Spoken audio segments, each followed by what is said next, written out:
The apology arrived 10 years after Mara had stopped waiting for it. It appeared on her phone at 8:17 on a Tuesday morning.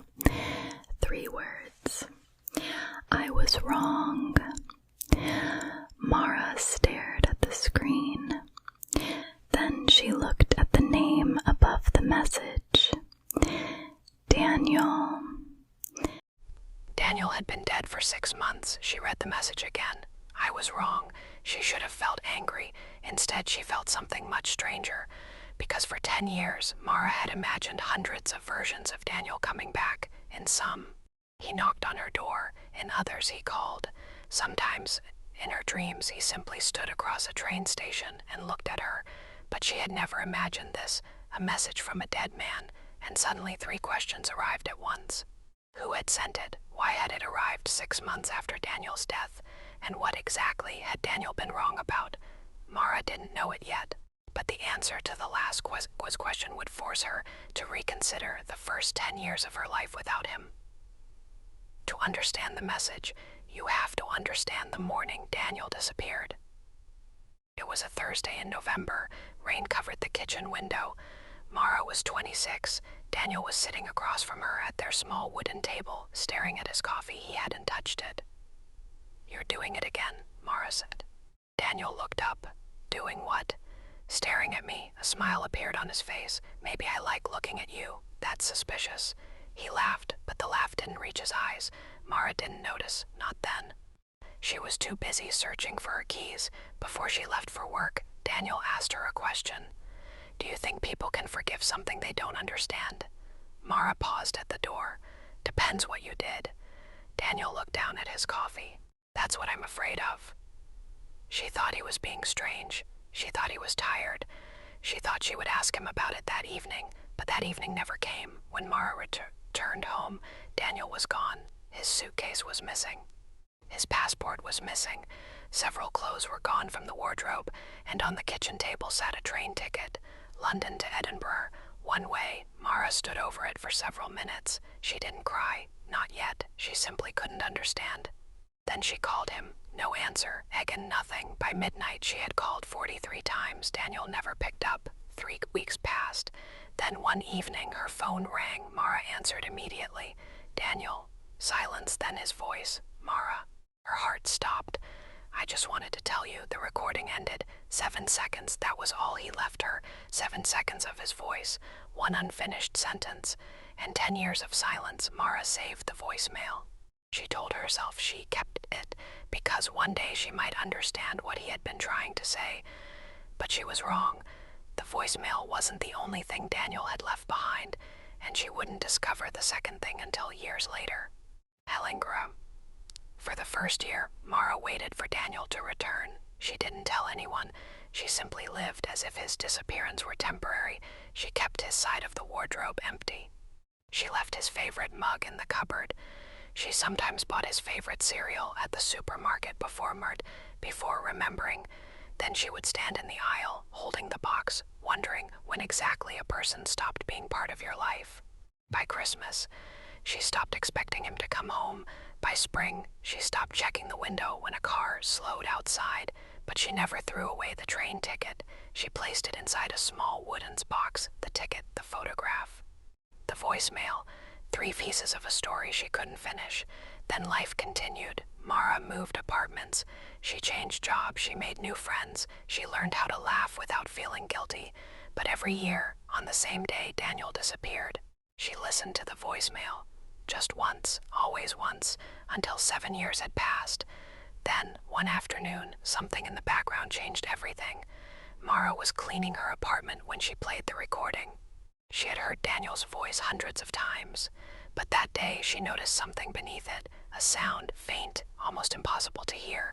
She turned up the volume stick, then a woman's voice. Platform 6. Mara froze. She played it again. Platform 6. She knew that station, King's Cross. Her eyes moved slowly toward the wooden box, toward the train ticket, London to Edinburgh, one way. For 7 years, Mara had believed that ticket proved Daniel had left London. But now she wasn't so sure because the voicemail suggested something she had never considered. Daniel hadn't disappeared immediately. He had been in London after he left her. He had come back, and if that was true, why hadn't he come home? Mara thought she had finally found the first real clue. She was wrong. The clue didn't answer the mystery. It opened a much bigger one. 2 weeks later, Mara asked her sister, "Did you know where Daniel went?" Anna was sitting across from her in a quiet cafe. She stopped stirring her tea. That tiny movement told Mara everything. Anna, her sister, looked up. "I knew something." "What?" Anna's eyes filled with tears. "The truth is worse than abandonment." Mara stopped breathing. Daniel hadn't left because of another woman. He hadn't simply fallen out of love. He hadn't run away to start a new life. Daniel had cancer. Mara stared at her sister. For a moment, the entire cafe seemed to disappear. How long? Anna looked down. Before he left, Mara felt something inside her collapse. "How long did you know? Since before the train? Why didn't you tell me?" Anna's voice broke. "Because Daniel asked me not to." Mara stood up. For 7 years, she had imagined the worst things Daniel could have done.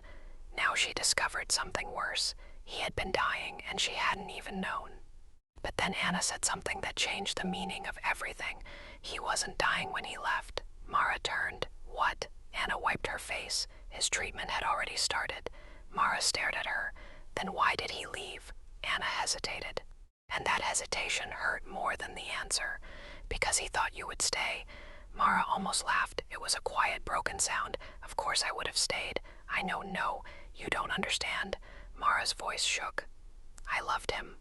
Anna looked at her. "I know. I would have stayed." Anna nodded. That's exactly what he was afraid of. And suddenly Mara understood. Daniel hadn't left because he didn't love her. He had left because he loved her, at least. That was what he had told himself.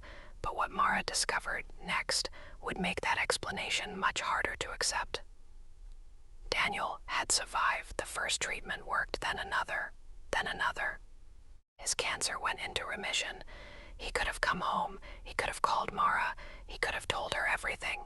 But he didn't. Instead, he moved to Scotland. He found work. He made friends. He built a quiet life. And he stayed away. For 10 years, Mara couldn't understand it. If Daniel had left because he was afraid of dying, then surviving should have brought him back. But it hadn't. So Mara asked Anna the question that had been waiting inside her for 7 years. Why didn't he return? Anna reached into her bag and placed a letter on the table. Mara recognized the handwriting immediately. Daniel, the letter was dated 1 year after he disappeared. Mara opened it. There were only 4 lines. "I know you think I should go back. I know she deserves the truth. But if I go back, she'll choose me. And I don't know if I can forgive myself for letting her." Mara read it again, then again. Something inside her changed. Daniel hadn't simply been afraid that Mara would suffer. He had decided that her love was a sacrifice she shouldn't be allowed to make. He had decided for her. And suddenly the question wasn't, why did Daniel leave? It was, who gave Daniel the right to choose her life for her? Mara looked at the letter. For 10 years, she had thought Daniel's greatest betrayal was leaving. Now she realized it was something else. He had taken away her choice. But that wasn't the final truth, because Daniel had left one more message, and Mara wouldn't hear it until he was already dead. 6 months before the strange text appeared, Daniel died. Mara didn't know. Anna had known. Daniel had made arrangements. He didn't want a funeral announcement sent to Mara. He didn't want her traveling to Scotland. He didn't want her standing beside his coffin. He had already heard her once. He didn't want to do it again, so Anna kept the news to herself. Until that Tuesday morning, 8:17, 3 words, "I was wrong." Mara calls her sister. "Did you send this?" "No." "Then who did?" Anna was silent. Mara's heart began to pound. "Anna, it was Daniel. He's dead." "I know." "Then how?" "He scheduled it." Mara sat down. The message had been written months before Daniel died. He had arranged for it to be sent 6 months after his death, not immediately. Not while grief was fresh, not while Mara was still angry. He had waited until the silence had settled, until she had lived without him for 6 months, until, perhaps, she was finally ready to hear what he had never been brave enough to say. Mara looked at the message again. I was wrong, but wrong about what? She had spent 10 years waiting for an apology. Now she had one, and somehow she was more frightened than before because she suddenly realized something. The message wasn't the apology, it was the beginning of it. The next day, Anna gave Mara an old audio recorder. Daniel had left it behind. Mara took it home. She placed it on the kitchen table. The same table where he had left his untouched coffee 10 years earlier. She almost didn't press play, then she did a strig, a breath, and Daniel's voice, older, quieter, but still Daniel. Mara, her eyes closed. I don't know if you will ever hear this. A pause, but I hope you do. Mara's hands tightened around the recorder. I spent 10 years telling myself I left because I loved you. Silence. I told myself that if I stayed, you would give up your life for me. Mara looked toward the wooden box. I thought I was protecting you. His voice trembled, but I wasn't. Mara stopped breathing. I was protecting myself. The words landed harder than anything before them. Daniel continued.